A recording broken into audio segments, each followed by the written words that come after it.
nje sasilaphaya kwaDlangezwa noma esikhawini savula i-operation phathi isiqwayi intombazane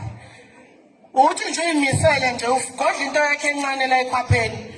kuthi kuzama ukwenza i-gender based violence okomfana ukushaya khona lapha entweni ukuthi uqale ngayo lento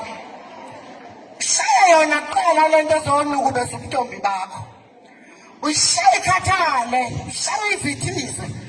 operation phathi isiqwayi lokho ngeke ngiwuyeke mina namantombazane ngoba iyona nto leyo ezosisiza ngoba laba bantu